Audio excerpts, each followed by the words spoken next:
This is the Roots and All podcast, and I'm your host, Sarah Wilson. Join me as I talk about all aspects of gardening with some of the top horticulturists from around the world. Hello and welcome back to the podcast for 2021, and a happy new year to you. I wonder what this year will bring for us all. I'm kicking off the year on the podcast with an interview with conservationist and wild meadows expert Keith Datchler. We talk about the state of our wildflower meadows, their importance for biodiversity, and where we as humans fit as part of the biodiversity that feels at home in meadows. Keith spent many of his holidays as a youngster with his grandmother in the countryside. Those trips sparked an interest in meadows that still exists to this day. Even as a city kid, I always used to say to people, I want to be a farmer.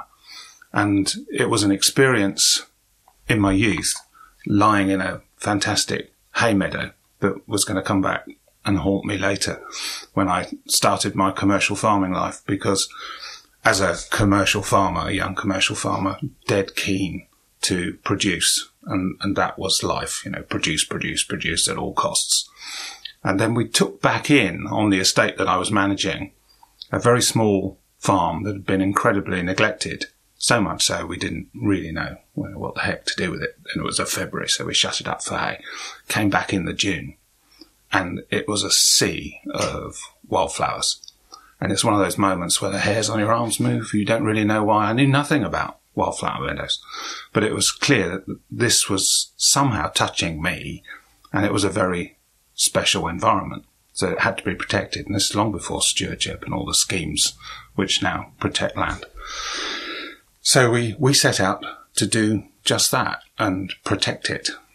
So one of the things that we did, just to protect it and have some kind of commercial income, was to let it to somebody who wanted to create more meadows. And back then, the way of creating more meadows was hay strewing. You'd make hay on a meadow that was species rich, and you'd take that hay and you'd spread it somewhere else, and the seed that was remaining in the hay would create you your new meadow, which was great. And we also tried that, and that just sort of kept things ticking along, but it was really a hiding to nothing, and it was a very, very slow process, and everybody kept saying to us, well, but it takes years. That's why these ancient meadows are so precious. We only have 3% left, so we have to protect them. And stewardship came along, and we thought, we'll go into stewardship, and again, the first thing stewardship asked us to do was to create more of these meadows using hay strewing. And it simply took too long. And as a farmer, and coming from that era of produce, we thought, there has to be a better way. So we set about creating new meadows as though it were a farming practice. And thinking of haymaking, you cut it and it knocks it around, so seed falls out. And you turn it and some seed falls out. And then you bale it and some seed falls out. And this was the product you were being asked to use as a seed source. So it didn't make any sense at all if what you wanted to do was plant another meadow. So we actually harvested the seed, but complete. We cut the hay very gently and then picked it up, complete with all its seed, and took it to another meadow and spread it. And we had really good results compared to hay strewing. And then we thought, let's give it a little bit of help and create some bare earth. So we harrowed it to create at least 50% bare earth, and then did it again the following year. And we really were getting amazing results. So what we got was a system now of creating new meadows. So where we've been bashing ourselves on the head with this doomsday story of only 3% left, that's all fine and dandy, and they're ancient. But you can forget the word ancient. You're never going to create more ancient meadows. But if you can create biodiverse meadows, does it matter if they're not ancient? So it's the biodiversity that counts. So this is what we set out to do. And it's been quite successful. And now, of course, it's almost old news. There are wonderful incentives and initiatives like the Coronation Meadow Programme, organisations like Plant Life that have set about creating new meadows all over the country, and I've been fortunate to be a part of that. and also the Meadows Partnership, which is a small organisation here in the corner of Sussex, but has created hundreds and hundreds of acres of wildflower meadow, new ones. And they're just as good. They're biodiverse. That's the thing. Maybe not just as good, but they're full of plants that encourage pollinators, and it's insects that count. You think of conservation, it's a pyramid. You've got the soil at the bottom and everything that grows in it. When I say grows in it, I mean literally under the soil, the mycorrhiza, all the insects, all the bacteria. And that has to be right. And if that's right, the plants will be right. If the plants are right, the insects will be right. And if the insects are right, the birds will be right, because you've got seeds, you've got insects. And so it goes on up the pyramid until you get to the raptors and the major birds, and ourselves, of course. Indeed. So we're talking about meadows. What is the actual definition of a meadow? That's something everybody has pondered on and struggled with. I used to be a trustee of the Grassland Trust, and it was the Grassland Trust, but of course we felt meadows, it's a bit more interesting. Sounds nicer, meadow. But what is a meadow? A meadow is a semi-natural grassland. So you have to go back to think, how were they created? And you had grassland and you had truly wild grassland. But as soon as you enclose it and you begin to farm it, you're managing it. And what will survive in that field, meadow, grassland, is all the plants that are suited to the management that you have imposed upon the area. So if you're haymaking or grazing, and those management factors will influence what grows. So a true old meadow is an area of wild grass that has been brought into a form of management, and the things that survive are the things that suit that management. And this is what we would call the semi-natural or species-rich grassland. And I think that is probably a meadow. But there are many, many different types from Scotland to Cornwall. And that local diversity is very, very important to protect. So local provenance seed, if you're creating a meadow and you want to be true, that's very important. You mentioned 3% is what we have left of our ancient meadows. Mm-hmm. When do they date from, those that are ancient? I think it'd be very difficult to put a specific date, but species-rich biodiverse meadows were common until the outbreak of the Second World War, because farming hadn't really improved that much. Chemicals, fertilizers, sprays, the insecticides, the herbicides, all of those things hadn't had a major impact until around the start of the Second World War, where we had to have a big push to feed the country. And that push really has carried on. It's as though, in a way, no one's ever told the farming community the war's over. And I think we are now at last waking up to the fact that we have to protect this biodiversity. We are, not perhaps or maybe, but we are at the verge of an extinction crisis. And people of my age, and I'm in my 70s now, and people of my age will remember going on holiday, if you're lucky enough to go on holiday and be driven, but going on holiday in the 50s, the big problem would be all the squashed insects all over your car and all over the windscreen. And suddenly that has gone. We don't get that anymore. So if we don't get that anymore, what are the birds eating? No wonder we've got a crisis. And these small little animals, insects, they're vital. They're vital to our overall nature picture. And that is a sign. It's a sign that anyone in my age group will recognise. And we should wake up and listen. And that's why this, not cutting grass verges is such a good idea. And a no-brainer, really, because it saves money and you're allowing grasses to complete their natural cycle. So not only are you allowing grasses to complete their natural cycle, everything that lives and depends on that grass will complete its natural cycle. So it's a no-brainer. Never mind improving the biodiversity, just let it grow and it will improve its own biodiversity over a long period. Or if you have a group, as we're lucky enough to have here in Wild Battle, you can start to actually interfere and increase biodiversity, which is even better. But the big thing is just stop mowing. It doesn't make sense. It's just a tidy factor. And until we had flail mowers, we didn't mow anyway. Again, if you go back into the 50s, look at old motoring videos or films, grass verges aren't neat and tidy and bright green. They're just an extension of the natural world. So you don't mow them at all? Maybe once a year. Okay. Yeah.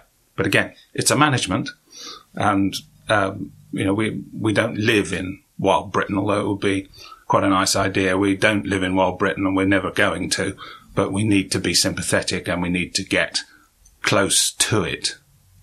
There are lots of things popping up on the verges. There were during lockdown. That was quite interesting to see what was emerging, and you can tell, I think, sometimes that the verges do date back a lot longer than you assume because of what pops up if you just leave it alone. That was a really interesting exercise, I felt. Meadow fragments. The fact that it's a roadside verge, it's outside agriculture.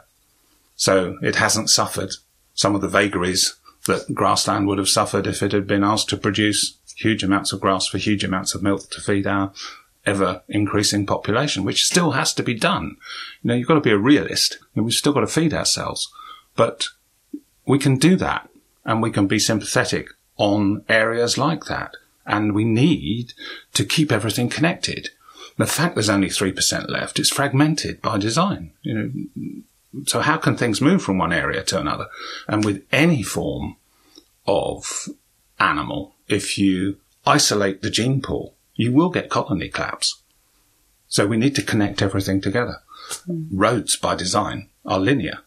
So they help with that tremendously, along with all the other initiatives with stewardship and the Woodland Trust and all these wonderful organisations that exist, thank goodness. Obviously, there will be probably catastrophic effects for humans if we do allow biodiversity to collapse, in thinking about the wildlife side of it. Mm-hmm. Is there any argument for keeping and preserving meadows and ancient meadows from a purely well-being point of view for humans? Oh, without a doubt. Why are we doing it? And we don't preserve meadows for meadows' sake. Well, it's certainly not in my opinion. This isn't meadows because we have to have meadows, because we want to tick a biodiversity box. Meadows are an intrinsic part of the human consciousness. We're a grassland species ourselves.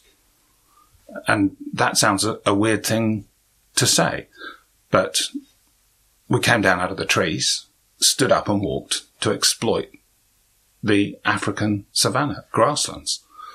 We walked out of Africa and conquered the world based on grassland. And we still are, because if you think of wheat, barley, oats, rye, rice, maize, they're all grasses. So we are still a grassland species. So no wonder when you walk into a field which looks as it would have looked, and it pricks that human conscience and the hairs on your arms move.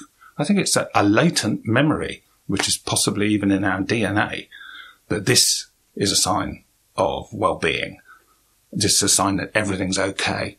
When all that wildness, when all that wonderful tapestry of colour is eaten out, perhaps because you're following a herd of cattle or wild animals, it's the time to move on.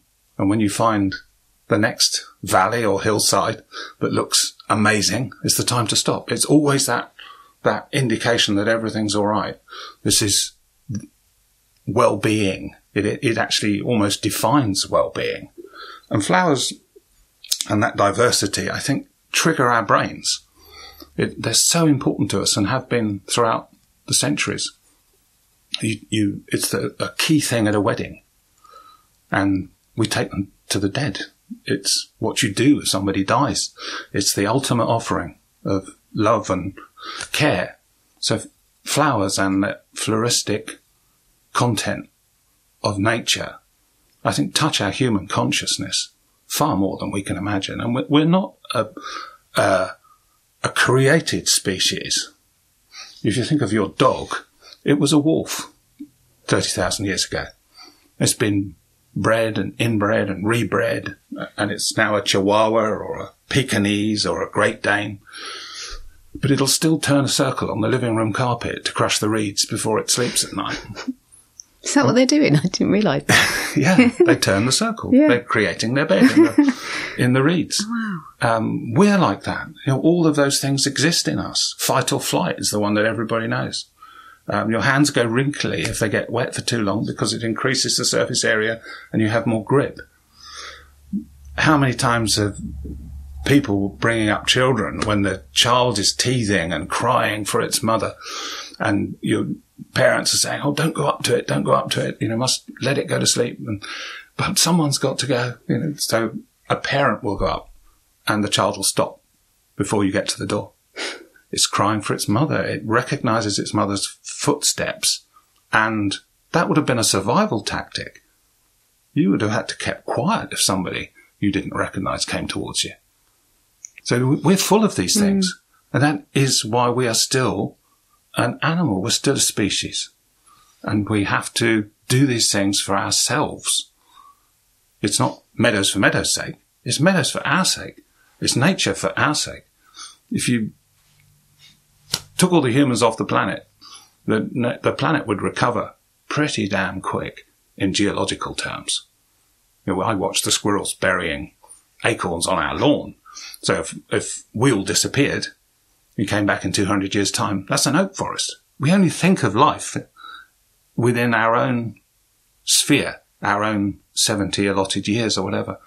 But it's a blink of an eye. It's nothing. And we can't cock it up for everyone in that brief period that we're given. You've got to hand it on. Got to hand it on. There's a tribe of folk in Africa, and they live on a particular route, and they hunt for this route, and when they find one, they leave it, because that's for their children. And then we find another one, they leave it too, because that's for their grandchildren. And they'll take the third one. And if you think of that ethos, is that if what I'm about to do is going to make it more difficult for the people that will come after me, I won't do it. As an ethos, if you replaced all the religions in the world with that simple ethos, it wouldn't be bad. Obviously, we think on the human scale, and sometimes it's difficult for us to get out of our immediate, bubble, I suppose. And thinking of that, can we recreate meadows or establish meadows in a domestic setting, or do we need to be thinking about them at a larger scale and for the longer term? Both. We need to have it as much as we can on farms. You cannot have a situation where you're going to produce enough food to feed nations if every farm and every piece of grass is a wildflower meadow. I understand that, and I wouldn't even advocate it. But I would say that you can have an area, whether it's meadow, woodland, scrub.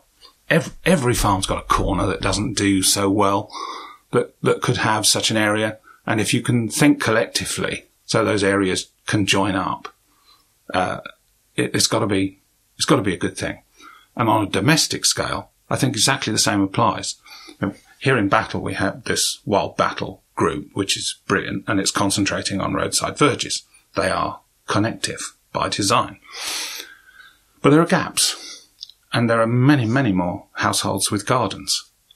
So if every household has, 3 or 4 square metres and concentrates on creating as much diversity within that area as possible, but keep that diversity natural, keep it local.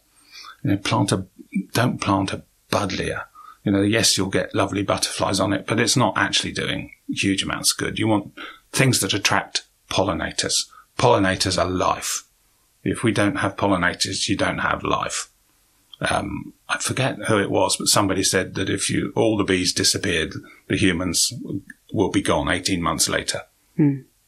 These are dramatic statements, but they're beginning to ring true as you look around the planet. We're a tiny, tiny little island. And yes, we've only got 3%. In terms of land mass, I think that's less than 1% of our land mass is wildflower meadows. So it's tiny, but it's essential. And it's the thing that enables so many other specific things to continue and survive, our insects, which are vital. But do it in your garden. And if you can't make a meadow, leave a patch of stinging nettles. Meadows are the flavour of the month, year, decade, especially in terms of public planting, public schemes. Yeah. If you wanted to install one on a domestic setting, is it easy to do? I wouldn't say easy, but if you start with a small area, it's like anything you do. If you get rewarded, then you're likely to do a bit more.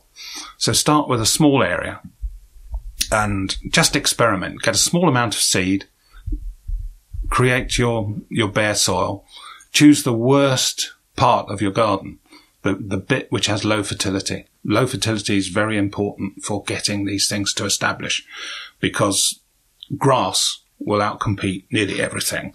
It's a thug. So if you've got a fertile patch, if you suddenly decide you're going to grow a wildflower meadow instead of your vegetable garden, you're probably on a loser, because your vegetable garden would have had a lot of inputs. So choose the worst bit, maybe a piece of grass which you've endlessly mowed and taken the cuttings away, and it goes brown and it looks awful. That's the bit. Create bare soil there and put some wildflower seeds down and see what happens. And if you don't get a great deal of success, do it again, because we're at the mercy of the weather. Look at the summer we've had. So people wanting to establish some of these areas this year done at the wrong time, it would have been a complete failure. So you don't want to spend hundreds of pounds doing it on half your garden. You want to hone your skills like anything else, get it right on a small area, and then move out. You'll get more confident. You'll have the reward of seeing what you've done. But it's possible anywhere. And I would say even in a window box. Right. Yeah. And do you need to be careful about where you source the seed from? You mentioned about local seed. Local provenance is essential. I was fortunate enough to be involved with the Coronation Meadows project, which was plant life. And that was the key thing. We wanted a new meadow, a new biodiverse meadow in as many counties of England as possible. And we wanted to protect that local provenance. So we very, very carefully sourced local provenance seed for each of the individual counties. And that was absolutely crucial. Mm-hmm. Yeah. You don't want to mess things up. They're there for a reason. If they've developed in your county or on your soil, it's because that's the thing that likes it there. Yeah. Stick with what's local. Very important. We are very lucky to have some amazing meadows nearby us here. Obviously, it's important to get people to interact with them. But from a conservation point of view and thinking about things like increased footfall, are people to be encouraged to go and visit them? I think without a doubt. Again, let me hark back to the Coronation Meadows project. One of the criteria that Plant Life had was that each meadow had to have public access. It had to be on a public footpath. That doesn't mean that the public walks 12 abreast through the middle of it. It's there to be seen. The project we have here in Battle, the biggest area that we've been working on, we've created a wandering, meandering path through it, right through the middle. It wants to be inviting. You want to invite people in, not say, keep off the grass. You actually want to keep on the grass policy and invite people in, let people see it. It's beautiful for 6 to 8 weeks. It's one of the snags with meadows. If they looked all the time as they look for that 6 to 8 weeks, you wouldn't have this whole initiative. It wouldn't be necessary. People would want it. But yeah, it needs to be everywhere, especially in cities. I mean, people suffer in cities. You need nature. We really do need nature. And part of the Meadow project was to put a meadow in Green Park in the middle of London. So that there is a meadow now in the middle of Green Park. Hyde Park has some really interesting diversity in it. Yeah, bring it into the cities everywhere, roadsides, cities. These are the patches where you can make a connection to people and allow people to make that connection. And is there public and government support, or is there more needed? There is public and government support, and certainly everything when I was farming and my farming life wouldn't have been possible without the stewardship agreements and the payments that came for putting nature first.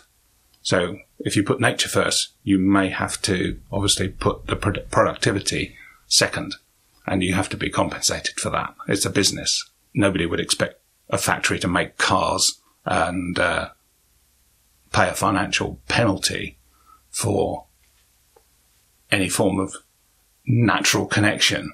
So, if you're a business and farming's a business and you're going to suffer because of what you do for nature, then I think that compensation has to come.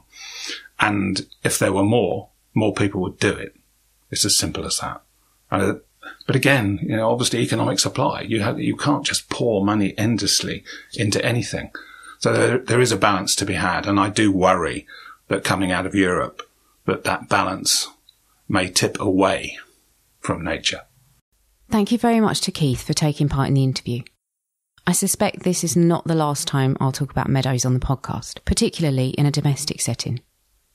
I find myself conflicted by them. They're biodiverse and ancient, but ultimately human created. They clearly have a pull on us, but are we doing the right thing by creating bastardised Disney versions of them in public plantings? If you want to hear more on that, I refer you back to episode 77, More Than Weeds with Sophie LeGill. Meadows have a visceral and subconscious effect on us as humans, and we have an affinity with them, along with so many other species. Could they be a habitat that creates maximum harmony between species? Before I go, I'd like to apologise for the hiccups on a few of the recent episodes, where the music played over Dr. Ian. Because of the generous and lovely Patreon subscribers, I'm now able to pay for someone to look after that particular problem. So hopefully it won't happen again. So thank you to the Patreon crew. You are amazing. I love you all. And thanks to you for listening. I leave you with Dr. Ian Bedford talking about winter bumblebees. Winter's now well and truly here, and spending time working in our gardens can sometimes seem a bit of a chore, especially on those cold, damp and miserable days. But when there's a few winter flowering plants to see, we'll be reassured that our gardens are still alive, and that before too long, it'll be springtime, when the beds and the borders will be bursting with fresh new growth. Those winter flowering plants can also remind us that spring won't just signal the start of a new growing season, but the return of insect life, and in particular, the buzz and hum of the bees, since, as surprising as it might seem, during those bleak winter days, worker bumblebees might occasionally be visiting the winter flowers. Surprising, because in the life of a bumblebee colony, the founder queen, all her worker bees, and the males would be expected to have died before the onset of winter, leaving only the new queens in a dormant state of hibernation until spring.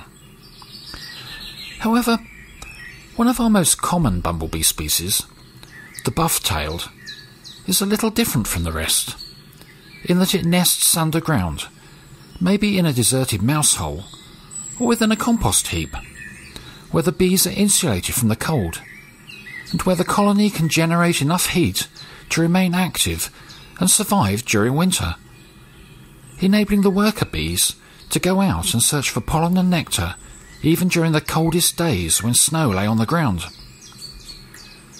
Leaving their warm nests to forage, though, is not without risk, since the longer the bees are out searching, the more energy they'll expend, and the more likely they'll become weak and succumb to the cold. However, we could always try and make life a little bit easier for the buff-tailed bumblebees by adding more winter flowering plants to our gardens, which should then shorten the foraging trips and increase the odds of the workers returning safely back to their nests for a little bit longer each winter. You can download or listen to the podcast direct from the website rootsandall.co.uk. Please also check out my Patreon, where you can make a one-off donation or take out a monthly subscription to help support the podcast.